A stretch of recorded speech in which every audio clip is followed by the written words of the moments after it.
जय हिंद साथियों, मैं नरेंद्र लिल्लारे स्वागत करता हूं आपका अपने YouTube चैनल लिल्लारे एकेडमी में। इस वीडियो में हम एमपी पटवारी 2023 में पूछे गए अंकित मूल्य छूट से संबंधित क्वेश्चन को सॉल्व करेंगे। इस टॉपिक का ये थर्ड पार्ट है।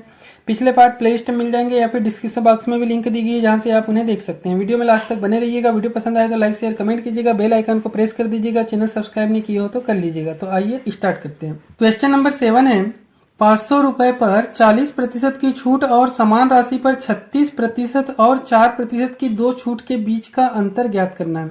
एमपी पटवारी 26/3/23 के सेकंड शिफ्ट का एक क्वेश्चन है। क्वेश्चन में कहा गया है कि 500 रुपए पर जो है 40% की छूट दी गई है और 500 रुपए पर जो है 36% और उसके बाद में जो है 4% की छूट दी गई है। तो इन दोनों के बीच में जो है डिफरेंस अपने को निकालना है। पहली कंडीशन क्या है कि 500 रुपए पर 40% की छूट दी गई है। 40% की छूट है तो इसको हम किस तरह से लिखते हैं, 100 में से जो है 40 को माइनस कर देंगे, बचेगा कितना 60। तो 500 का 60/100 इसका मान कितना आएगा निकाल लेते हैं हम। 500 का 60/100, दो शून्य से दो शून्य को कैंसिल कर देते हैं, 5×6 30 और ये 0, 300 जो है इसका मान आएगा। सेकेंड कंडीशन क्या है, सेकेंड कंडीशन है कि समान राशि पर मतलब 500 रुपए पर ही जो है 36% की छूट है। 100 में से जो है 36 को माइनस करेंगे तो कितना आएगा, 64 आएगा। 64/100 और इसके बाद में जो है दो छूट दी गई है, 4% की छूट है। 4% की छूट है मतलब 96/100, इसका मान जो है निकाल लेते हैं। यहाँ पर जो है दो शून्य से इस दो शून्य को कैंसिल कर देते हैं। ये हो जाएगा 5 का 5, 5 दूनी 10 और 0। फिर जो है 2 से जाएगा, 2 तिया 6, 2 दूनी 4, ये हो जाएगा 2 एका 2, 0। फिर जाएगा लेकिन यहाँ पर जो है पूरी तरह से नहीं जाएगा तो 10 को जो है जैसे कि वैसे रखते हैं। अब जो है 32 का गुणा हम किस में कर देते हैं, 96 में करते हैं। 96 गुणित 32 इसे जो है अलग से करते हैं। 2 छक 12, 12 की 2 हासिल का 1, 2 9 18, 18 और 1 19, 3 छक 18, 18 की 8 हासिल का 1, 3 9 27, 27 और 1 28, 2 8 दूनी 16, 17 की 7 हासिल का 1, 2 और 8 10 की 0 हासिल का 1, 3 307 और 2 है। अब यहाँ पे देखिए 3072 है, 3072 है। नीचे में कितना है, नीचे में जो है 10 है तो यहाँ पर अपने को क्या लगा देना है, दशमलव लगा देना है एक संख्या के पहले। तो इसका मान कितना हो जाएगा, इसका मान हो जाएगा 307.2। अब पूछा क्या गया है, तो पूछा है कि इन दोनों जो है, इन दोनों 40% और 36% और 40% की दो जो छूट है, इन दोनों के बीच में जो है अंतर कितने का है। तो सबसे पहले पहली कंडीशन में कितना आया है, 300 आया। दूसरी कंडीशन में कितना आया है, 307.2 आया। तो इनके बीच में जो है अंतर निकाल लेना है अपने को, डिफरेंस निकाल लेना है। तो 307.2 में से हम 300 को क्या कर देंगे, माइनस कर देंगे। तो इसका मान कितना आ जाएगा, 7.2 आ जाएगा। ऑप्शन में देखते हैं, ऑप्शन में कहां पर है, ऑप्शन नंबर सेकंड जो है इस क्वेश्चन का आंसर होगा। देखते हैं नेक्स्ट क्वेश्चन। क्वेश्चन नंबर 8 है, रोहित ने अपनी किसी वस्तु को अपनी लागत मूल्य से 40% अधिक अंकित किया।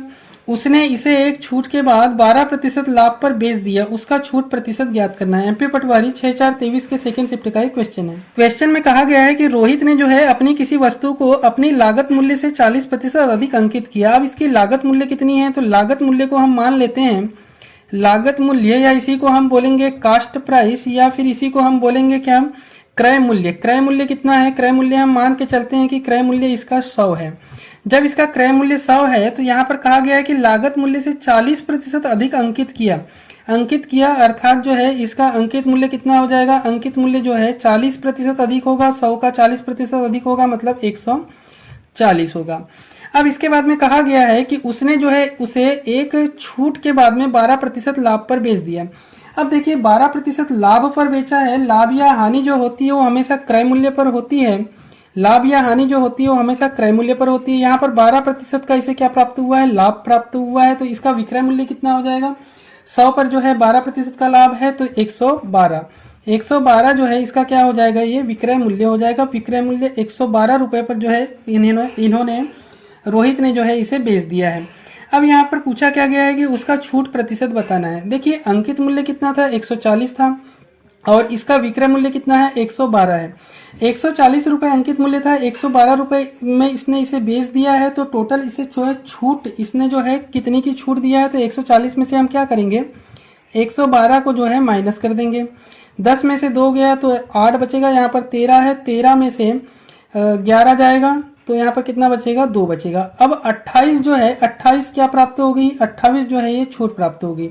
लेकिन अपने को निकालना क्या है, छूट का जो है प्रतिशत निकालना है। तो इसी छूट को अपने को क्या करना है, प्रतिशत में चेंज करना है। प्रतिशत में किस तरह से चेंज करेंगे, छूट जो होती है वो हमेशा अंकित मूल्य पर होती है। तो अंकित मूल्य कितना था, 140 था। अंकित मूल्य जो है 140 है, इस पर जो है कितने की छूट दी गई होगी कि 28 जो है इसका मान आ गया। तो यहाँ पर हम मान लेते हैं कि इस पर जो है 100% की छूट दी गई है। 100% की छूट देने के बाद में इसका मान कितना आएगा, 28 जो है इसका मान आएगा। यहाँ से अपने को जो है x का मान ज्ञात कर लेना है, यही जो है आंसर होगा। x बराबर क्या होगा, x बराबर 28 गुणित 100 बटे 140। इस शून्य से इस शून्य को कैंसिल कर देते हैं, ये हो जाएगा 14 दूनी 28, 2 का गुणा 10 में होगा तो कितना आएगा 20। 20% जो है इस क्वेश्चन का क्या होगा, आंसर होगा। ऑप्शन में देखते हैं, ऑप्शन में कहां पर है, ऑप्शन नंबर सेकंड। देखते हैं नेक्स्ट क्वेश्चन। क्वेश्चन नंबर 9 है, एक दुकानदार एक वस्तु को उसके अंकित मूल्य पर 18% छूट देने के बाद में जो है 492 रुपए में बेचता है। यदि उसने कोई छूट नहीं दी होती तो उसे लागत मूल्य पर 20% का लाभ होता। वस्तु का लागत मूल्य ज्ञात करना है। एमपी पटवारी 16/4/23 के सेकंड शिफ्ट का एक क्वेश्चन है। क्वेश्चन में कहा गया है कि दुकानदार जो है वस्तु के अंकित मूल्य पर 18% छूट देने के बाद में जो है 492 रुपए में बेचता है। तो इसका अंकित मूल्य हम मान के चलते हैं कि इसका अंकित मूल्य कितना है, अंकित मूल्य जो है इसका x है। x हम मान लेते हैं, अंकित मूल्य जो है x है। अंकित मूल्य पर 18% छूट देने के बाद में, मतलब x पर जो है 18% की छूट देंगे तो 100 में से 18 को जो है माइनस कर देंगे तो कितना आएगा, 82 आएगा। x का 82 बटे 100, इसका मान कितना होगा, 18% छूट देने के बाद में जो है 492 रुपए में बेचता है। विक्रय मूल्य का मान कितना आ जाएगा, 492 रुपए आ जाएगा। यहां से जो है x का मान निकल आएगा। x बराबर कितना हो जाएगा, तो x बराबर 492 गुणित 100 बटे 82, ये जो है x का मान निकल आएगा, अंकित मूल्य का जो है मान निकल आएगा। अभी जो है इसे सॉल्व नहीं करना है, आगे जो है इसकी जरूरत पड़ेगी। अब क्वेश्चन में आगे कहा गया है कि यदि उसने कोई छूट नहीं दी होती, मतलब इस अंकित मूल्य पर यदि कोई छूट नहीं दी होती, तो यहां पर हम लिख लेते हैं 492 गुणित 100 बटे 82। इस पर जो है किसी भी प्रकार की छूट नहीं दे रहा है, तब क्या हो रहा है, तो उसे लागत मूल्य पर 20% का लाभ होता है। अब लागत मूल्य यहाँ पर हम मान के चलते हैं, लागत मूल्य कितना है, इसका y है, क्रय मूल्य इसका y है। y पर जो है कितने का लाभ होता है, 20% का लाभ होता है। अर्थात जो है y का कितना हो जाएगा, 120 बटे 100 हो जाएगा। ये जो है समीकरण बन जाएगा। यहाँ से अपने को निकालना क्या है, क्वेश्चन में क्या पूछा गया है, वस्तु का लागत मूल्य पूछा गया है, अर्थात जो है y का मान अपने को निकाल लेना है। y बराबर हो जाएगा, y बराबर 492 गुणित 100 का जो है इस साइड में गुणा हो जाएगा, गुणित 100 बटे पहले से 82 था, 82 के साथ में गुणा हो जाएगा किसका, 120 का। 82 गुणित 120 जो कटता होगा उसे जो है यहाँ से हम काट देते हैं। शून्य से जो है शून्य को कैंसिल कर देते हैं, 12 से चल जाएगा 492, 12 एक 12, 12 चौ 48, यहाँ पर बचेगा 1, 12 हो जाएगा, 12 एक 12। अब 41 का जो है 82 में चल जाएगा, 41 एक 41 और 41 दूनी जो है 82। 2 का यहाँ पर कर देते हैं, 2 एक 2 और 2 पंचे 10। अब नीचे में जो है कुछ नहीं बचा है, ऊपर में क्या बचा है, 100 गुणित 5 बचा है। 5 का गुणा 100 में हो जाएगा तो कितना आ जाएगा, 500 आ जाएगा, 500 रुपए। यही जो है इस क्वेश्चन का आंसर होगा, ऑप्शन नंबर 4। बाकी क्वेश्चन अगले पार्ट में देखेंगे। वीडियो अच्छा लगा हो तो लाइक शेयर कमेंट कर दीजिए। चैनल सब्सक्राइब नहीं किया हो तो कर लीजिए। वीडियो देखने के लिए धन्यवाद।